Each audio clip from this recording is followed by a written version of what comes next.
Olá, gente, tudo bem? Estamos de volta aí com o programa Pontuando. Hoje a gente vai falar de modelo civilizacional no Brasil atual. E, na minha maneira de ser, o nosso modelo de civilização no Brasil, ele sofreu uma regressão em termos teóricos, em termos de convivência de sociedade, né? Então, contemporaneamente, a gente tem um diagnóstico, eu tenho um diagnóstico crítico de regressão. Eu estou me baseando em alguns autores, e como eu não sou nenhum sociólogo, nenhum antropólogo, não fiz um estudo profundo, ainda que fora dessas duas profissões, não fiz nenhum estudo profundo, e mesmo dentro dessas profissões eu não faço parte, então fica difícil eu emitir uma opinião baseada nos fatos que eu observo, sem saber se eu sei observá-los de maneira substancial, mas pelo tempo que eu existo, que eu vivo aqui nesse planeta, sem saber por demais, né, a história do Brasil em termos de civilização, ou seja, a história de uma forma sociológica, a maneira os que vieram até agora, os Roberto da Mata,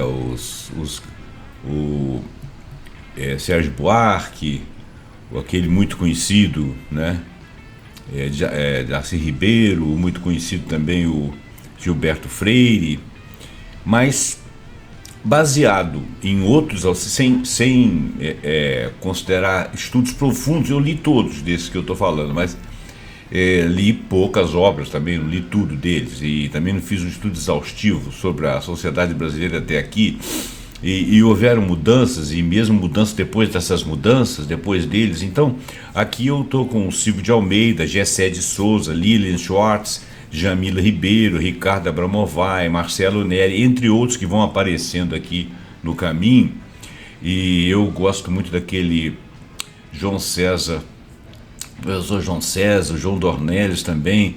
Aí peguei particularidades dos seus pensamentos, depois mais para frente nós vamos ver o pensamento deles comparados.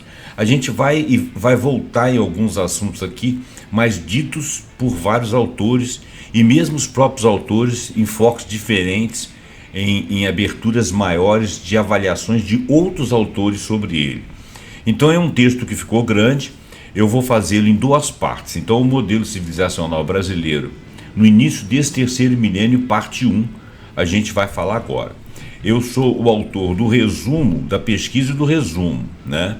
Mas eu fiz em cima de vários textos, dos que eu já citei aqui, dos que eu nem cheguei a citar, porque alguns deles eu nem conheço direito, então acabei não lembrando o nome, foi muito en passant, peço perdão por ter, mas eles vão aparecer durante a leitura. Vamos ler então. Então, nesse vídeo podcast, nós procuramos analisar o modelo civilizacional brasileiro contemporâneo, considerando seus principais impasses estruturais: o racismo, o conservadorismo político, o crescimento pentecostal, neopentecostal, das religiões de uma maneira geral, o embate entre religiões, a discriminação de algumas religiões por parte de outras, a crise educacional que nós vivemos, que de resto outros lugares do mundo também têm vivido, precarização laboral que nós vivemos, mas que o Ocidente vive também, violência de gênero que é fulcral na nossa sociedade. Aqui nós temos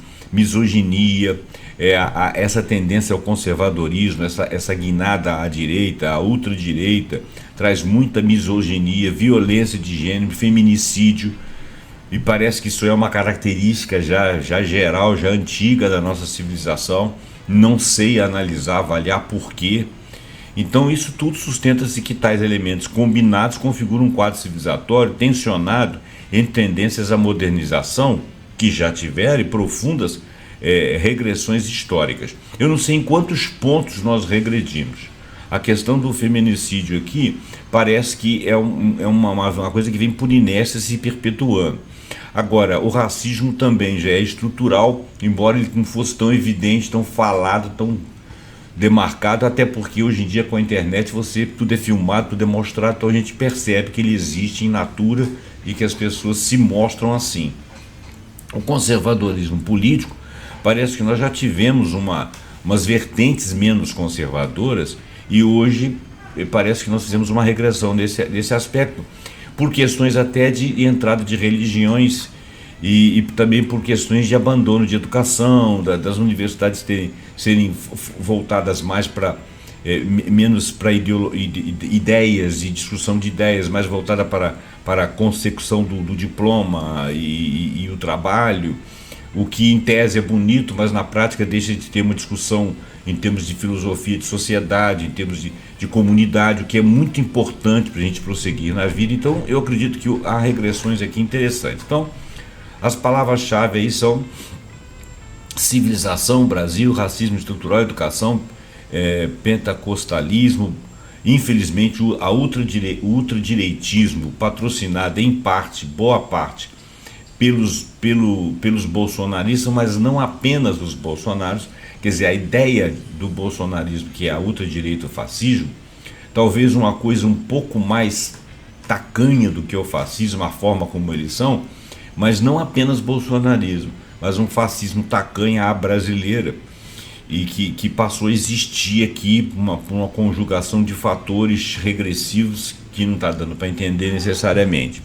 Eu, particularmente, estou falando aqui sem ter motivação para dizer a causa. Vou ler o texto, ver se Charles acha, eu e nós, vocês e eu aqui em conjunto, achamos uma ideia. O feminicídio, a precarização do trabalho, a questão laboral, a misoginia, o ultradireita, então são palavras-chave. Introdução. O Brasil então ingressou no século XXI carregando uma contradição fundamental, a coexistência de um potencial civilizacional amplo, porque nós temos uma diversidade cultural, nós temos recursos naturais, nós temos uma urbanização acelerada, nós temos uma expansão do custo do ensino superior, com estruturas sociais profundamente regressivas, infelizmente. Esse artigo, então, que é fruto da leitura dessa pesquisa, propõe um diagnóstico, talvez, a gente vai tentar um diagnóstico abrangente do modelo civilizacional brasileiro atual, baseado em vários autores, né, analisando como forças políticas, religiosas, econômicas, culturais têm moldado e até limitado a capacidade nacional de enfrentar os desafios do século XXI. E de resto, a gente sabe que o restante do mundo também teve algumas regressões, mas aqui no Brasil isso foi muito característico à nossa maneira. Claro que tiveram lá na Europa algumas forças ultradireita ganhando campo lá na Inglaterra, na França, na Itália, na Hungria e em outros lugares, com apoio da população, realmente. E isso aí envolve outras vertentes de pensamento e que mostram uma sociedade em franca regressão. Mas nós aqui, à nossa maneira, já com outras estruturas, uma estrutura escravocrata que nunca nos abandonou, o nosso racismo tem muito a ver com isso.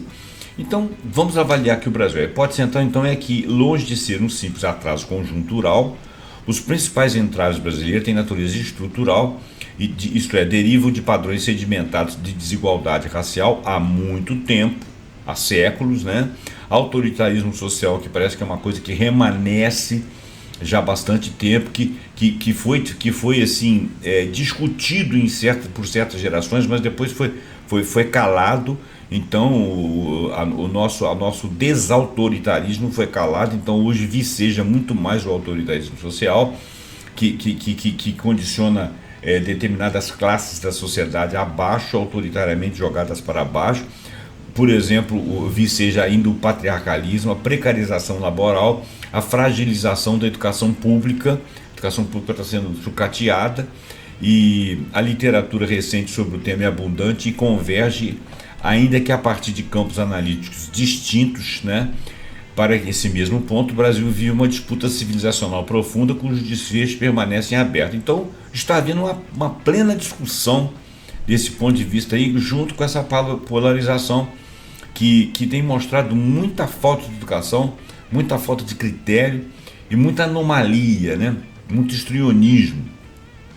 A compreensão contemporânea do racismo no Brasil foi decisivamente alcançada por Silvio de Almeida, em publicações de 2019 e posteriores, que define como um conjunto de práticas, instituições e relações que produzem e reproduzem desigualdades racializadas. Diferentemente da retórica da chamada democracia racial que nós vimos lá em parte do século XX, patrocinadas aí por analistas como que eu acabei de citar lá, Casagrande Senzala. Os dados do BGE mostram que a desigualdade permanece duradoura, né? E negros ganham menos, estudam menos, vivem menos, são mais vitimados pelo sistema penal, né? Então, o Freire lá, Jesus Cristo, desculpa. Autores como Lilian Moritz Schwartz, Abdias Nascimento, Jamila Ribeiro reforçam que o racismo brasileiro são pessoas da atualidade, com publicações de 2019, 2017, 2018, reforçam que o racismo brasileiro tem raízes históricas e institucionais. O país aboliu a escravidão sem integrar economicamente a população negra, isso foi fato. Eles preferiram chamar para mão de obra, em vez de instruir essas pessoas, integrá-las à sociedade como cidadãos. Eles foram largados, esquecidos, abandonados, e quando se precisou de mão de obra, trouxe a mão de obra pronta lá da Europa, que eles acreditavam que seria um adianto civilizacional. E manteve-se essa chaga de negros abandonados e não tornados cidadãos. E hoje continuam sendo cidadãos de segunda classe, porque ganham menos, estudam menos, vivem menos, né? São menos assistidos e mais vitimados, e são a maior parte do sistema penal brasileiro, pelas condições que vive, né, e pela atratividade da criminalidade para quem está passando fome e não tem norte, né, e não tem educação. Então, não houve essa integração da população negra. Essa herança estrutural tem efeitos diretos no modelo civilizacional, mina a formação de capital humano, fragiliza a coesão social, limita a ascensão de grupos majoritários da população. O Brasil, portanto, entra no século XXI com um déficit civilizacional profundo que diz respeito à igualdade racial. Então, limita a ascensão de grupos majoritários em termos de quantidade, né? A direita radical, os bolsonaros da vida, a erosão do pacto democrático. O ciclo político brasileiro, iniciado em 2013, intensificado nas eleições de 2018 e prolongado até o presente, reconfigurou o espectro ideológico nacional. O termo bolsonarismo, como analisam Gessé de Souza em 2021, Camila Rocha em 2021 e Esther Solano em 2020, esses são os dois nomes que eu estava tentando lembrar, e tem mais um, não designa apenas apoio ao ex-presidente, né, mas um movimento cultural, identitário e emocional que, inclusive, não necessita da liderança desse infeliz, né? Trata-se de uma direita radical que articula antipolítica, descrédito institucional, desqualificação da ciência, um moralismo, um pseudo-moralismo religioso, porque se você for olhar a vida individual dos seus principais líderes, elas são caóticas, não tem nada de moral nas condutas deles, mas eles ficam chamando a atenção lá pela religião, e tem bobo que acredita. Uma nostalgia do autoritarismo, chegam a dizer que na época da ditadura nós éramos protegidos. Quem que era protegido do quê, né? E discurso de ódio contra minorias, aliás, minorias no sentido de direitos, né? O direito das mulheres, direito dos negros e da oposição. Segundo Christian Dunker, esse movimento, em 2022, esse movimento consolidou uma identidade política de ressentimento, organizada por afetos negativos, afetos esses que são coisas como medo, raiva, sensação de perda, né? Eles perderam o status, então tinham discussões assim, de ressentimento com relação àquilo que a esquerda no poder tinha conseguido de colocar dentro das universidades, os cotistas, os negros. Nos aviões, nos aeroportos, você tinha pessoas de origem simples, com profissões mais simples, como empregadas domésticas, porteiros, viajando para o exterior, fazendo turismo, essas coisas. Isso provocou um ressentimento naquela classe média que é pobre, mas que precisa de alguém mais pobre que eles para se sentirem melhor. São os ressentidos que abraçaram a causa desse infeliz aí, né?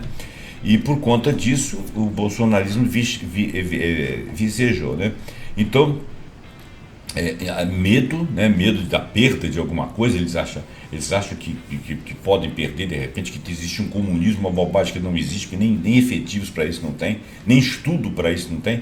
Raiva, né? Que eles sentiram raiva da projeção dos mais simples, sensação de que perderam alguma coisa, que na realidade não perderam nada, nunca foram donos de coisas substanciais, e se o fosse não as perderiam, não para essas pessoas, talvez para os bancos, talvez para o Estado, talvez para os poderosos, mas nunca para os mais simples, instrumentalizada por líderes carismáticos com origem messiânicas, radicalistas, né? Como, por exemplo, o efetivo, o que eu detesto falar o nome dele, do bolsonarismo, né?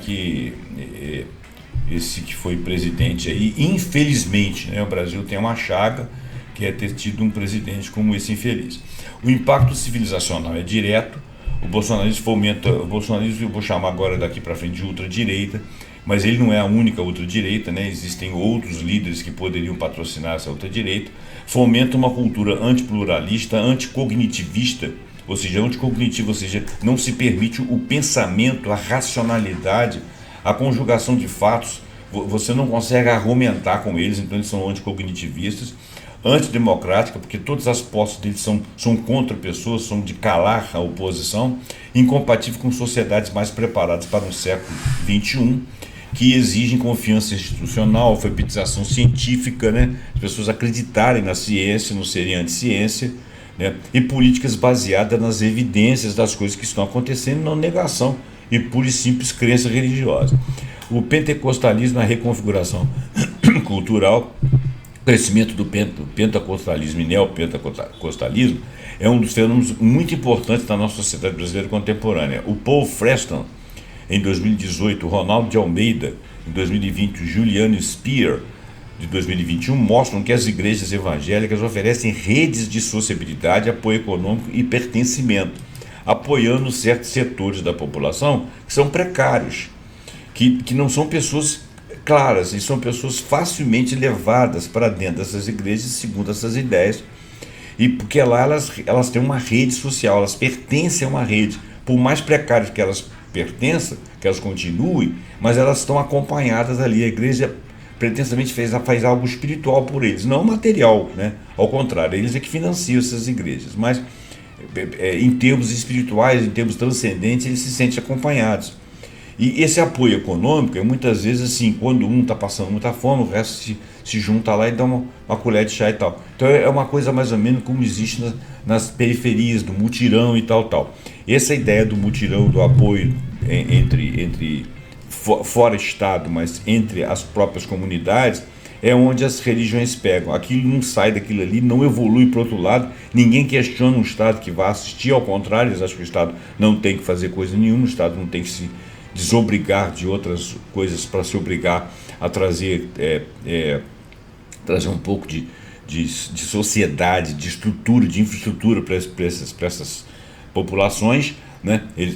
Porque existe uma ideologia de direita por trás que diz que não pode acontecer, então eles acabam dentro dessa rede apenas com ela e se sentem acompanhados.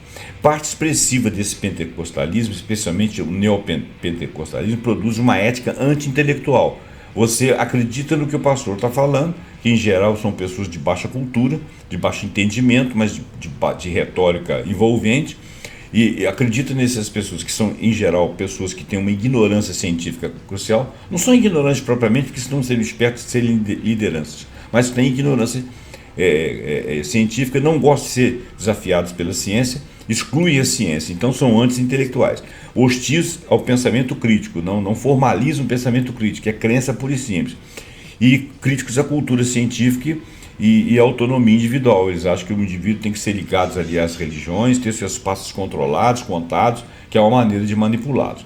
Como nota Speer, trata-se de uma religião de guerra moral, que identifica inimigos internos, e esses inimigos em geral são professores, são artistas, são feministas, são cientistas, são pessoas associadas aos direitos humanos, são pessoas articulistas que vêm, que discutindo as realidades, que discutem as coisas em bases científicas, e isso contrapõe-se às ideias do pentecostalismo e do neopentecostalismo, que gostam de levar o pessoal na lábia, né? Isso reorienta profundamente o imaginário coletivo, um reforço de hierarquias patriarcais, porque essas estruturas são patriarcais, a mulher está sempre em segundo plano, as mulheres que estão lá são mulheres que defendem o próprio patriarcado, né? São contra si próprias, suspeita contra políticas públicas, questão de sexualidade, questões de políticas públicas de sexualidade, políticas públicas para a educação, apoio a agendas conservadoras no Congresso, inclusive tendo a bancada da Bíblia, naturalização da teologia da prosperidade, ou seja, faça que Deus vai te dar, e você está aqui, você conquista porque Deus quer que você conquista, como explicação moral da pobreza, ou seja, aquilo que você não conquistou, que Deus ainda não quis te dar, mas se você continuar batalhando, você vai ter, e mantém todos naquela condição, nunca sai daquilo. Embora exista diversidade interna, a fração hegemônica do pentecostalismo produz etos antiluministas que tensionam o projeto de modernidade democrática. Olha bem, nem todos pentecostais e neopentecostais são evangélicos, nem todos os evangélicos são retrógrados, nem todos os evangélicos são dessa linha de pensamento, né? Existem pastores, inclusive dentro do próprio Congresso, né, que defendem linhas diferentes, embora se mantenham religiosos. Mas algumas religiões mais conhecidas também, o próprio espiritismo, o próprio catolicismo, conseguiram manter em parte, em algumas células suas, pessoas retrógradas, anti-ciência, com crenças estúpidas. Isso aconteceu até mesmo entre profissionais da área de saúde, gente que evoluiu para a direita ali, que tomou a coisa como política e foi anticientífica, pensando que estava sendo científica. A coisa ficou feia. Então, nós estamos realmente tendo que ter uma reeducação civilizacional. A crise educacional, evasão, baixa qualidade, militarização simbólica, né? A militarização da educação não ajuda em nada, entendeu? As pessoas, você colocar as pessoas em marcha, você colocar as pessoas com o estudante com uma disciplina férrea, não ajuda no esclarecimento, no conhecimento, na conduta. Isso reproduz uma sociedade xenófoba, uma sociedade que aceita a posicionamento hierárquico, que acredita no superior sem questionar o que o outro está falando, se é anti-ciência, se pode conduzi-lo à morte. Nada disso é discutido. Então, uma educação dessa natureza não é necessariamente uma educação boa. Ela poderia ser sim, uma educação dentro dos quartéis, né, com as finalidades dessas corporações, que são ali é necessária uma disciplina, mas ainda assim com um pensamento crítico, um pensamento científico, mas isso não é visto nem dentro nem fora. Então a educação brasileira vive um tríplice colapso. Existe evasão, desinteresse escolar, especialmente entre adolescentes, porque acham que o estudo não vai dar a eles nada, quem estudou não ganhou mais do que aqueles que não estudaram, queda na aprendizagem, quer dizer, desinteresse de aprender, confirmada pelo SAEB e pelo PISA, e soluções regressivas como escolas cívico-militares, que eu acabei de falar, defendidas como panaceia, que não são, né, nunca foram. Eram escolas que formavam pessoas no ITAS, eram excelentes como técnicos, IME e tal, as escolas militares que conseguiram que as pessoas fossem fazer carreiras militares, maravilhoso. Mas isso não quer dizer que sirva para a vida toda, não é por aí. Pesquisadores como Romualdo Portela de Oliveira, Nádia Guimarães, Salomão Jimenez e Carlos Brandão, que são pesquisadores, mostram que tais modelos reforçam o autoritarismo, reforçam a hierarquia, disciplina punitivista e nacionalismo acrítico, porque o nacionalismo real é aquele que verifica o que a nação ganha com certas práticas. Então, por exemplo, quando você se diz nacionalista, mas defende que a nossa Petrobras, os nossos setores de pesquisa sejam todos doados, vendidos, como se aquilo ali não significasse trabalho do brasileiro, como se aquilo ali não fosse vantagens significativas para o Brasil em termos financeiros, em termos de nossa educação, em termos de financiar o nosso desenvolvimento, você está sendo um nacionalista de Araque. É um negócio de fazer, é um nacionalismo vazio, você fazer continência para a bandeira e não prestar atenção no que significa ser nacional do seu país, ser patriota sem se dizer patriota, se dizer nacionalista, não torcer de nada de bom para o seu país só porque existe uma ideologia que diz que aquilo ali não deve ser assim, que você está acreditando em terceiros, você não está configurando para saber o que é a realidade, não serve para nada, né? É um nacionalismo vazio. Então eles mostram que é uma questão de autoridade, uma questão de hierarquia, disciplina punitivista, nacionalismo acrítico, sem base e vazio, sem melhorar efetivamente o aprendizado, reprimem sintomas, mas não tratam causas desses sintomas, infraestrutura que é deficiente, defasagem de idade séria, desigualdade racial e pobreza. Uma sociedade preparada para o terceiro milênio precisa de educação crítica, precisa de educação criativa, precisa de educação digital também, porém muito bem embasada cientificamente, não de casernas escolarizadas, que em si mesmo não ajuda nem os próprios que são daquela natureza de profissão. Trabalho precarizado, economia de sobrevivência. O mercado de trabalho brasileiro passou nas últimas 2 décadas por um processo acelerado de uberização. Conforme analisam Ricardo Antunes, em publicação de 2020, Ludmila Bilho, de 2019, Marcelo Neri, tinha mencionado 2022, a informalidade, ela ronda 40% da força de trabalho. Milhões vivem como autômatos sem proteção previdenciária. Que será dessas pessoas, né? E eles não aceitam que são precarizados, se acham livres. São livres, inclusive, das proteções. E por que eles têm que ter proteção? Patrocinado pela legislação que o Estado provê. Porque eles têm uma boa parte daquilo que eles dão de ganhar a terceiros devido a eles próprios. E essas ajudas, essa segurança previdenciária, essa segurança social, ela é quase que um retorno de uma parte do seu trabalho. Não na forma de salário, mas na forma de proteção social, que é a aposentadoria, que é a saúde, que é a questão da educação. Isso produz uma vida econômica instável, né? Porque o cara não pode projetar a vida dele, porque ele é autônomo, hoje ele tem serviço, amanhã ele não tem. Se ele deixar de trabalhar um dia, se ele perder um carro, se ele for do Uber, se ele perder o carro num dia, ele vai ficar sem trabalho, ele vai ficar em casa, como é que ele vai pagar as contas, né? Ele não tem um seguro-desemprego, ele não tem uma previdência social, ele não tem uma saúde pública. Isso produz uma vida instável, impossibilidade de planejamento familiar, exaustão física e mental, baixa produtividade, impossibilidade de investimento e educação continuada. Sim, porque se ele está trabalhando, por exemplo, se ele tem uma manufatura, ou se ele tem um trabalho qualquer, em que ele conserta alguma coisa, tudo, ele não pode continuar estudando, porque ele não tem tempo de fazer simpósio, de viajar para conhecer coisas, fazer cursos de outras coisas, ele não tem esse tempo, ele tem que trabalhar, ele tem um dia e a noite para comer, né? Se as coisas evoluem, ele não evolui junto. E ele não consegue nenhuma vaga em algum lugar que lhe dê esse tempo, conforme seria um serviço público ou um serviço de uma empresa grande. Nenhuma sociedade avança tecnologicamente com trabalhadores exaustos, que é o que acontece, informais, que é o que acontece, e sem amparo, completamente desamparados pelo Estado. Misoginia estrutural e feminicídio. Feminicídio brasileiro é um indicador civilizacional dramático. O Fórum Brasileiro de Segurança Pública registra ano após ano números alarmantes.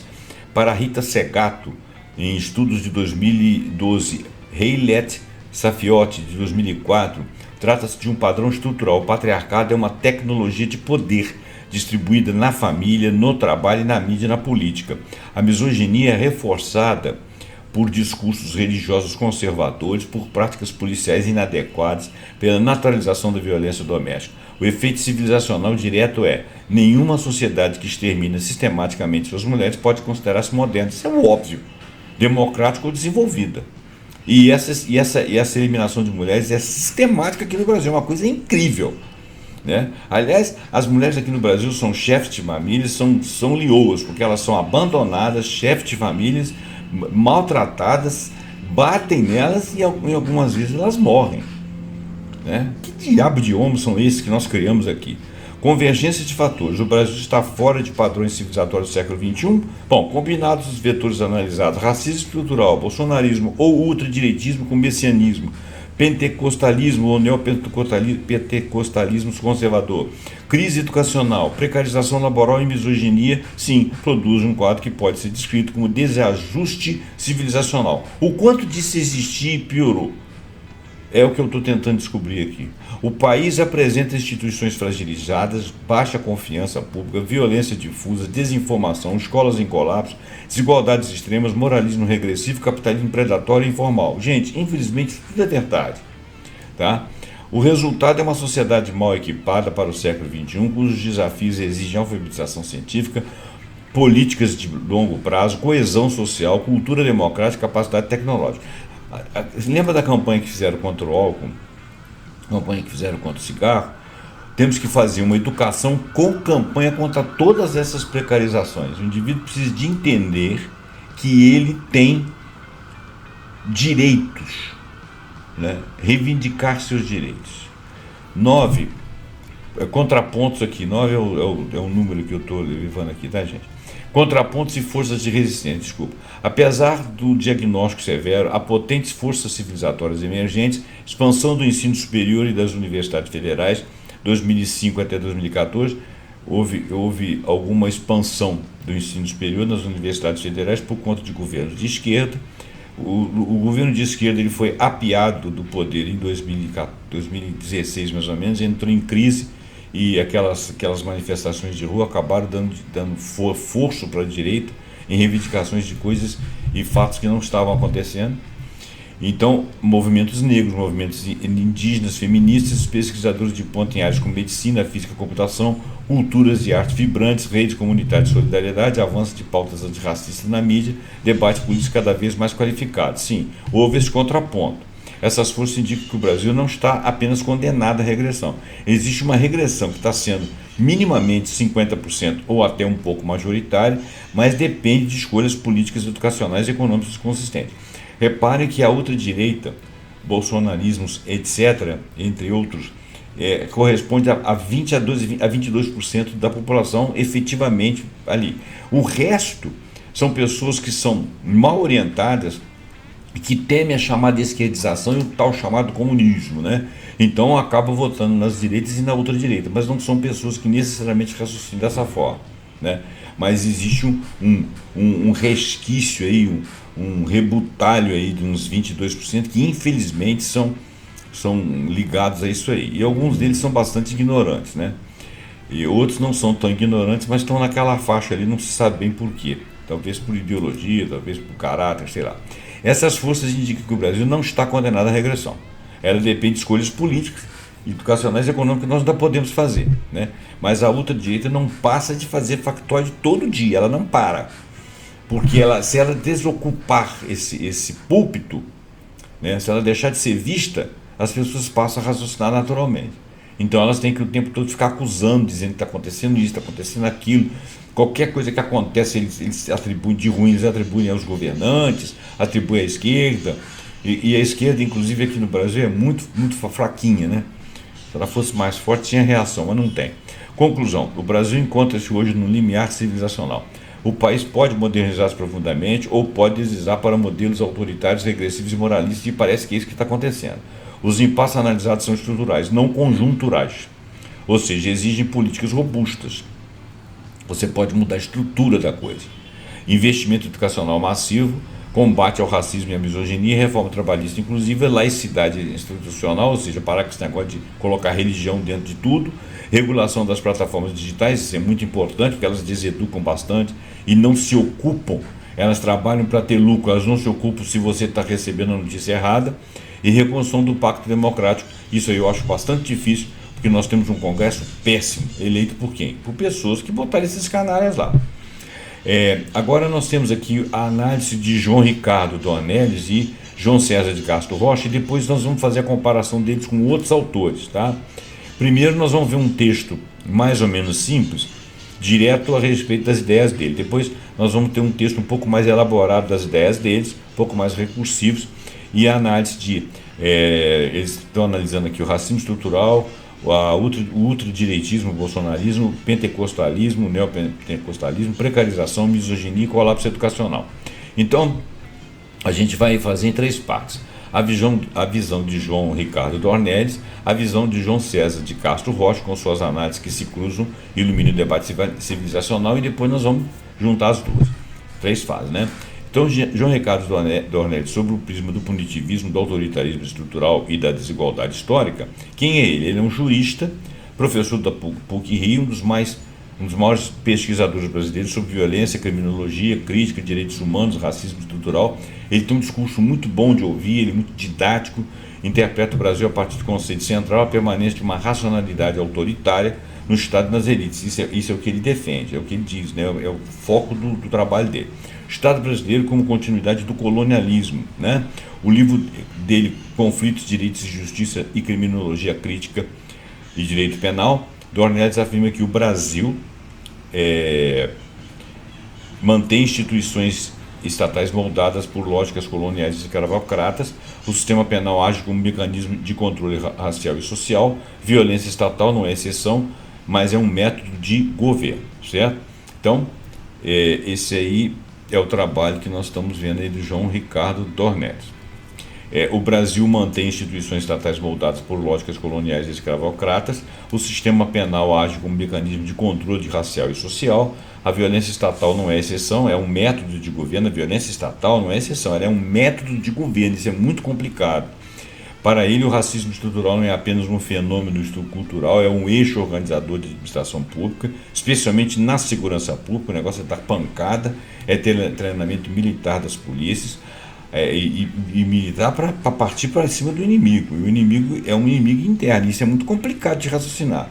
Assim, ao analisar o quadro civilizacional brasileiro, Dornelles seria inequívoco. O país nunca completou sua transição do modelo colonial específico para uma sociedade democrática aberta e moderna. Nunca completou nunca fez essa mudança completamente. O bolsonarismo com radicalização. O Dornelles interpreta o bolsonarismo como continuidade de uma elite que teme a inclusão social. Isso é fato. Reação à ascensão de pobres, das mulheres, da população negra, reatualização de um projeto de país baseado na exclusão e violência, que é uma coisa pretérita. O bolsonarismo e sua lente não é um acidente, ele é uma expressão contemporânea do autoritarismo brasileiro, seria uma ultradireita votada no nome de qualquer outra pessoa, não apenas do dito cujo. Ele também identifica proximidade entre bolsonarismo e políticas punitivistas extremas, como, por exemplo, ampliação do encarceramento em massa, legitimação da violência policial, militarização da política e da educação. Esses elementos tornam o atual modelo civilizacional incompatível com direitos humanos universais. Embora Dornelles não ataque especificamente as religiões, ele critica grupos religiosos que capturam o Estado, né, quer dizer, tomam o Estado para si, moralismos regressivos que negam os direitos da mulher, da população LGBTQIA+, discursos religiosos usados para legitimar violência e submissão. Assim, a vertente pentecostal conservadora aparece como agente de retrocesso civilizacional, sobretudo quando se articula como política penal e moralidade pública. João César de Castro Rocha, o outro que nós colocamos aqui junto com Dornelles, a guerra cultural, o ressentimento e a estética do conflito. João César, ele é um professor da UERJ, especialista em literatura, retórica política e análise da violência simbólica. Também a fala dele é muito didática, muito professoral, você entende muito bem, ele faz contrapontos, ele faz perguntas centrais para você entender o tema. É um exímio professor, ele e o Dornelles são excelentes. Ele oferece uma abordagem distinta, a matriz discursiva e sustenta a nova direita brasileira. A sua obra, Guerra Cultural e Retórica do Ódio, é central para compreender o Brasil contemporâneo. O Brasil capturado pela guerra cultural. Castro Rocha argumenta que o bolsonarismo estruturou o Brasil num sistema político baseado na estética do confronto, inspirado na alt-right, ou seja, na ultradireita norte-americana, nos manuais do indefectível Olavo de Carvalho, que nunca foi filósofo porcaria nenhuma, e na lógica das redes sociais. Segundo ele, a direita radical não disputa políticas públicas, ela disputa afetos, identidades e emoções. Quer dizer, ela está no limiar do emocional, né? Ela não está ali fazendo política e muito menos puxando pela racionalidade, porque se ela puxar pela racionalidade, ela perde. Isso significa que a política brasileira tornou-se um campo de batalha simbólico. O debate público foi substituído por performances de hostilidade, a racionalidade cedeu lugar ao ressentimento. Eles buscaram esse ressentimento, essa parte dos afetos da emocionalidade das populações que estavam ressentidas e trabalharam isso aí a seu favor.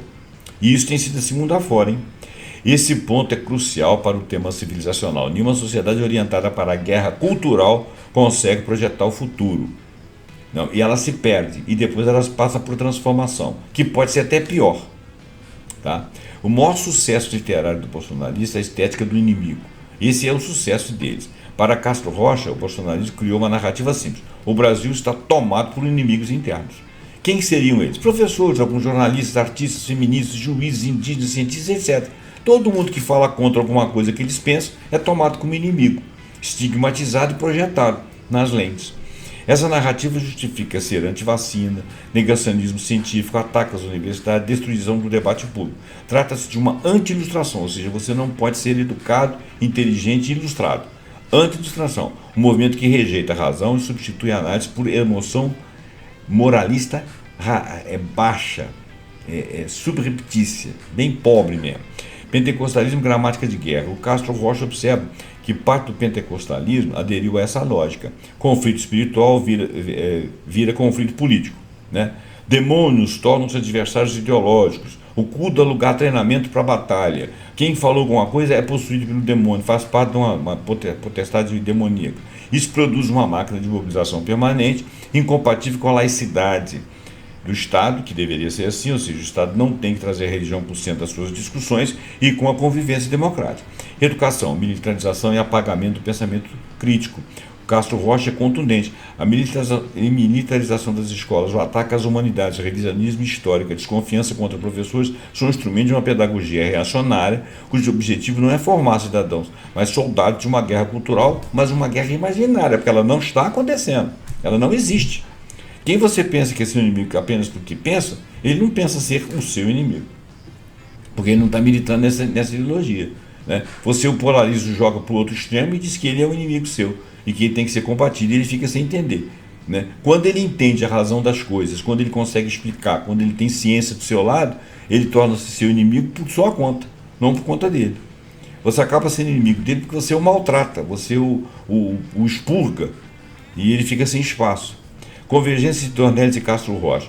Dois olhares que se encontram na crítica do retrocesso civilizacional. Apesar das diferenças temáticas, um deles é o direito à criminologia de um lado e cultura, retórica e literatura do outro, né? Porque um é da área de direito, que é o Dornelles, o outro é mais da área de literatura, que é o Castro Rocha. As visões dos dois autores estão convergindo fortemente. Ambos afirmam que o Brasil vive uma regressão. Dornelles, regressão autoritária do Estado com reforço de práticas coloniais. Castro Rocha, regressão cognitiva e cultural denominada guerra cultural pelo anti-intelectualismo. Vocês observem que isso aí são manifestações de pensamentos de uma mesma vertente de fatos que estão acontecendo. Então ambos estão corretos, cada um pelo seu turno da sua análise daquilo que é a sua especialidade. Ambos analisam o bolsonarismo como um fenômeno estrutural, bolsonarismo ou ultradireitismo, que no resto do mundo é ultradireitismo puro e simples. Às vezes aparece um líder messiânico aí, por aí, mas quando ele sumir, aparece outro. Não é conjuntural, sistemático, organizado e sustentado por estruturas sociais profundas, não. Racismo, desigualdade, patriarcado, ressentimento, precarização, moralismo religioso, desinformação digital são estruturais, tá? Ambos afirmam que estamos fora do padrão civilizacional do século XXI.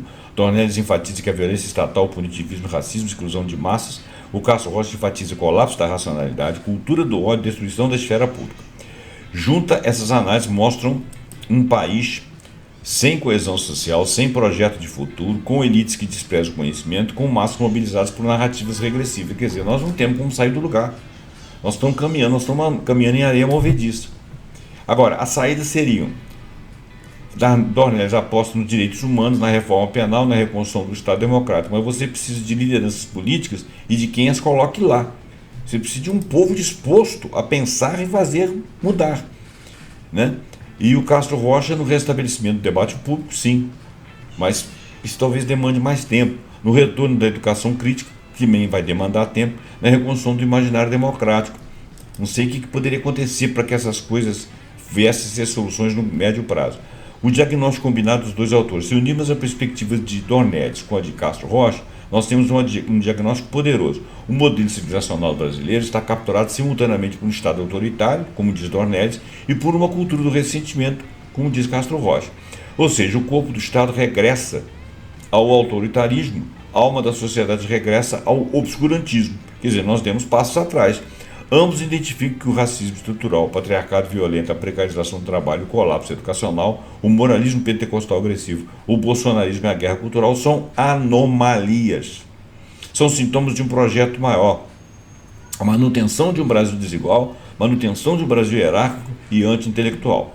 Mas também reconhece que o país possui universidades de excelência, possui movimentos sociais potentes, pelo menos nas periferias. Nós temos que eleger essas pessoas com capacidade de reagir a isso.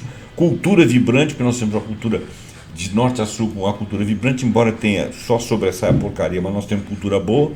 Jovens conectados e politizados, porque tem muita gente estudando por si próprio, e uma sociedade civil resiliente, porque apesar de tudo, apesar das mortes das mulheres e do patriarcado, nós não temos tanta hostilidade assim, pelo menos não temos grupos, né? Espero não chegar a isso. O Brasil vive um impasse civilizacional. e o desfecho dependerá de escolhas coletivas, institucionais e culturais. Bom, gente, olha só, eu vou parar aqui, tá? Nós já estamos com 45 minutos de programa, eu vou parar por aqui. Na segunda parte, nós vamos pegar uma comparação entre Dornelles, Castro Rocha, Gessé e Lilian Schwartz e vamos ampliar o tema, tá bom? Eu agradeço a sua posição até aqui. Por favor, assista a segunda parte, dá esse like para nós aí, compartilha e até o próximo programa pontuando, que vai ser a segunda parte desse estudo do modelo civilizacional brasileiro, com análise de mais outros autores. Muito obrigado e até lá.